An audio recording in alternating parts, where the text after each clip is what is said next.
I think we don't realize sometimes as small business owners that there are ways to connect with other people, and we think, well, they don't do what I do or they don't understand. But the reality is there's these broad realities of owning a small business that people do understand, even if you're roofing and they're doing taxes. Very much so. And I think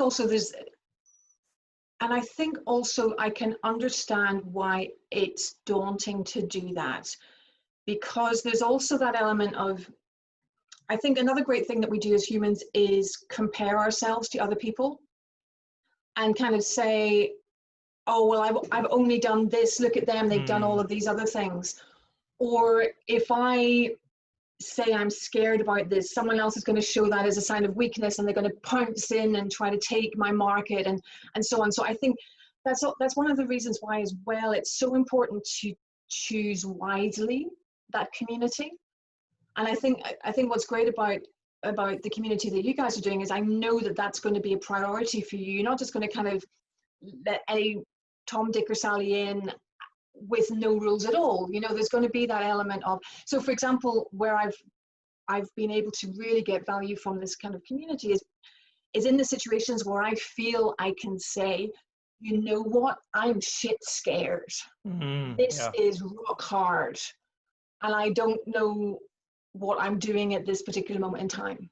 And getting that balance, you know, allowed to say you're scared and the others to kind of call you out in your bullshit. Okay, Joe, come on, you know you can do this. I mean, a great example, I had a conversation with my coach a couple of months ago. So I was in Luxembourg until the end of 2018, and I moved back here to the UK.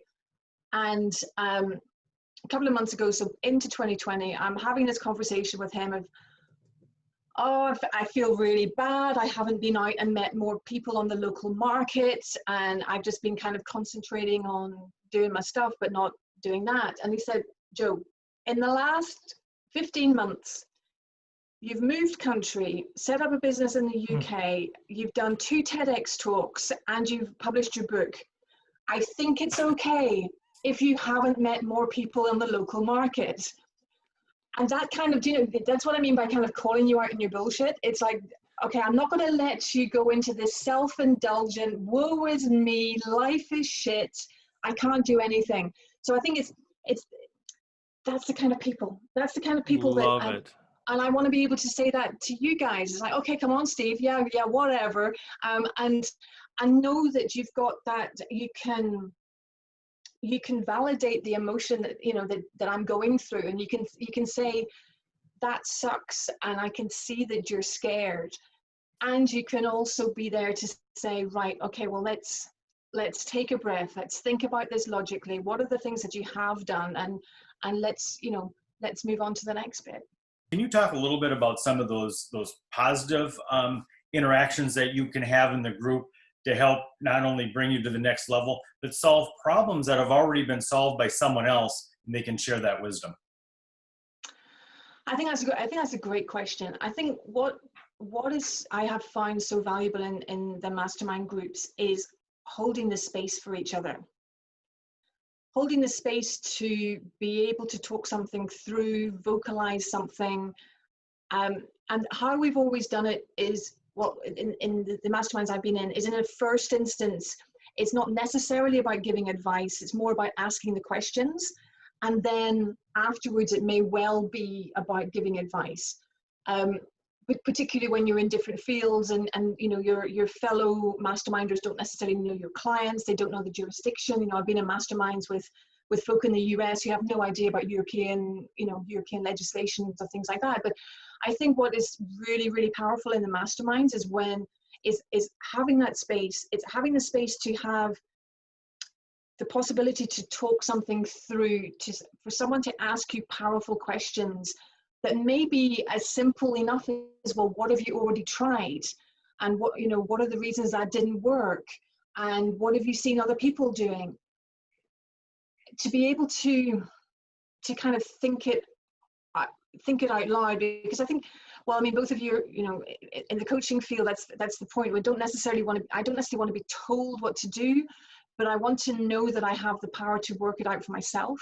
And in the moments where I have no idea, then I can call on someone and be able to get that advice. A couple of things that you mentioned, I just love, I wanted to highlight. One is sort of this idea of, I think inside the masterminds, there is this transition. We've been running a few, for a few months now, and I've seen this happen where, the first go around, we do the hot seat thing where, each person rotates each week being in the hot seat. And the first kind of go around is still kind of a get to know you. They're vague questions. But boy, now that we're in that second or third time in the orbit, and there's some real accountability. There's some real challenging questions. There's some real sort of, you need to do this sort of things that are happening. And I think that's where really the value is coming out of those masterminds. People are getting that sort of tough love that they need, but also that support and the celebration of, hey, I launched my website. Oh man, that's a big deal. You tell your family and friends, they're like, oh, okay, yeah, there's a bunch of websites, So I think that's part of it, that support piece. You also talked about, in the gender piece of it, but I totally agree with that. But I think there's other personalities, even myself, who I feel like I need to be given permission to talk. It's probably why I have a podcast. It's probably why I do public speaking, because I have the platform. In a room of people, I'm not going to barge my way in unless somebody asks me a question. And so I think the mastermind does give that for those of us who have what people see is like, really confident personalities. But at the end of the day, I'm not going to barge my way in. I want somebody to say, okay, now is your time to actually talk about your business, to talk about your struggles. And I think the masterminds provide that, like you said, instead of being pushed off into a corner, here you go. What's on your mind? And I think that's very freeing for a lot of people. One of the things I was trying to get at too was what's at stake? Like, why does this matter? We bring people on the show and we talk about different topics. And today we're talking about, finding the right people around you. Why does it matter? And what I've heard in some of the things, and I'd love to have you elaborate on this, but I've heard, boy, here's why surrounding yourself with the right people matters. Because if you don't, you might be operating at a suboptimal level. You might not even realize that you're missing out on so much good information. You're just doing things inefficiently and things that are suboptimal. And you're more likely to get burnt out if you don't surround yourself with the right people. And you're more likely to lose confidence. You're more likely to get lonely. I mean, that's kind of what I'm hearing. So maybe talk a little bit, expand on that. Why does this matter to surround yourself with the right people? So a big part of my story is the 2 burnouts in 5 years. And a big part of, so back in 2014,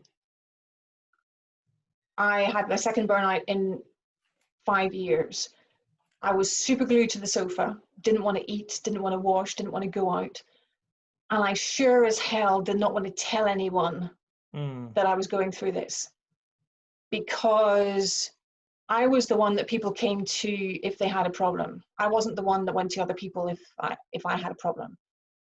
I thought if I told people that I was like this, that would be a sign of weakness.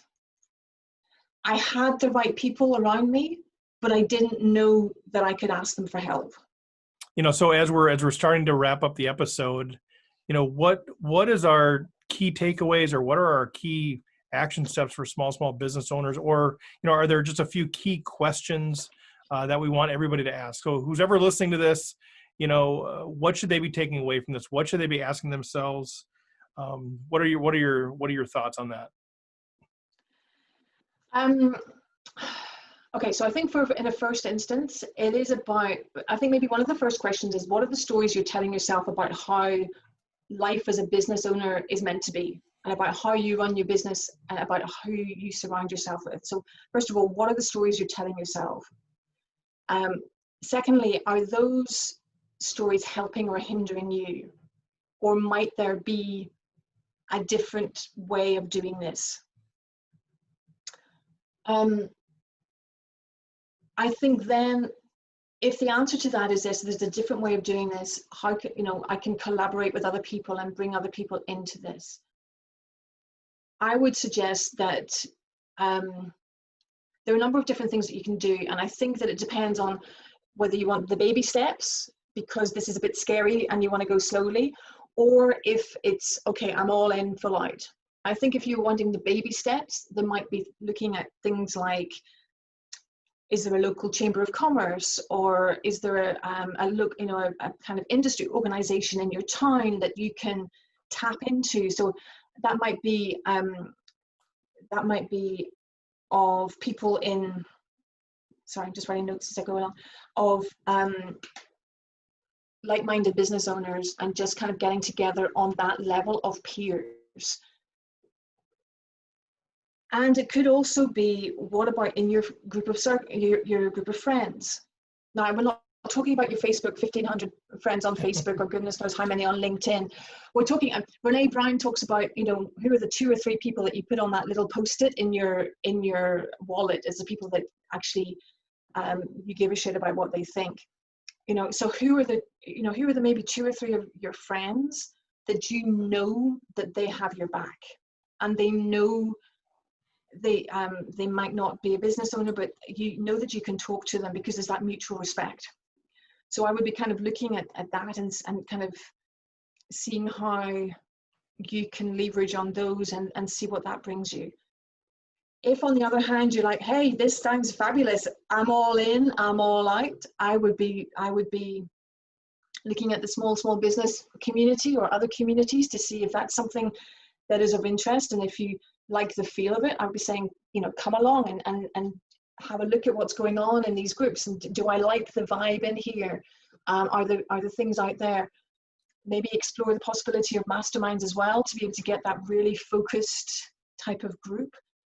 And when you're going into that, I think that for all of those, be they baby steps or otherwise, I would give yourself permission to dream about what could be possible by way of support and collaboration. Dream bigger, allow yourself to dream bigger than simply, oh, I want to find out some information about COVID. And actually say, what could it look like if I had someone who stands shoulder to shoulder, someone who's there, who truly celebrates me for who I am and doesn't just simply tolerate me for what it is that I do. And imagine what that could look like, and imagine what you would need for that to be a reality, so that when you're going into these situations, you know what you want to ask for, and give yourself permission to ask for that.